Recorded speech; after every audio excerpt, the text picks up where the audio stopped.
We are going through the book of Matthew this month, taking a chapter a day. And today we're on chapter 5. So I'm going to share just a few thoughts about this. Now, this is the beginning of the Sermon on the Mount.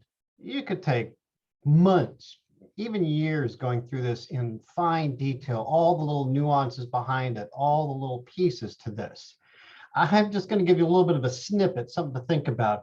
But as you can imagine, it goes on for 3 chapters. So tomorrow and the next day, we'll also be reading about the Sermon on the Mount and coming more into that, going into some more of the nuggets that are in here. Yesterday with Matthew 4, we looked at the disciple rabbi model, this rabbi, this sage, this teacher, this knowledgeable, learned person who has now got these followers, these disciples that he is attempting to teach and will do so for years. And they don't just learn from book knowledge like you and I might, or online knowledge. They are with the rabbi always, wanting to be like their rabbi, eat, sleep, drink, whatever the rabbi does, that's what the disciple wants to do. And so the disciples are going with them, listening to him, doing whatever the rabbi says. As part of that, that's the Sermon on the Mount. We see in verse 2, it says, "Then he, Jesus, opened his mouth and taught them," his disciples, saying, and then it goes on for the Sermon on the Mount. The Sermon on the Mount, Jesus is teaching his disciples. That was what's primarily happening. Now, there were other people there, yes.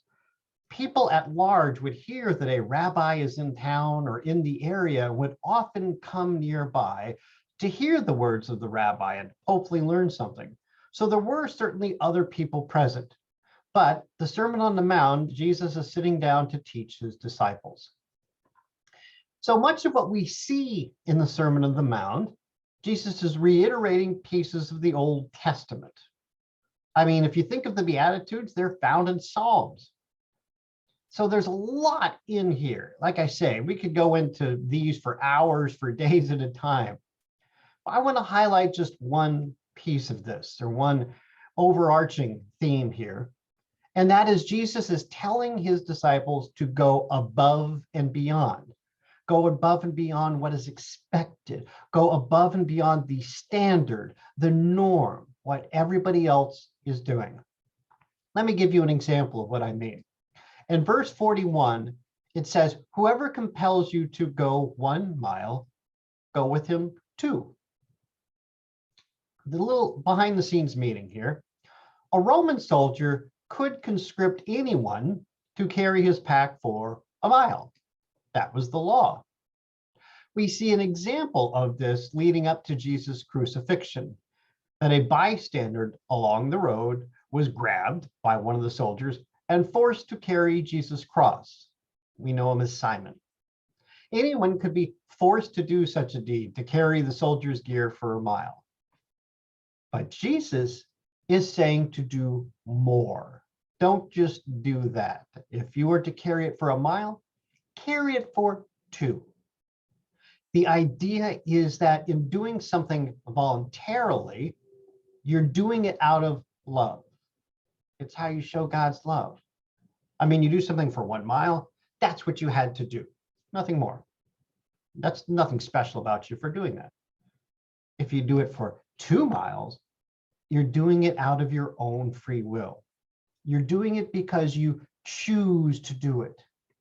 Maybe the soldier will learn something from this selfless act. In 1 Peter 1, we are told to be holy. Now, holy isn't some mystical concept. It's the idea that being holy means to be set apart. In showing God's love, we are set apart from the world.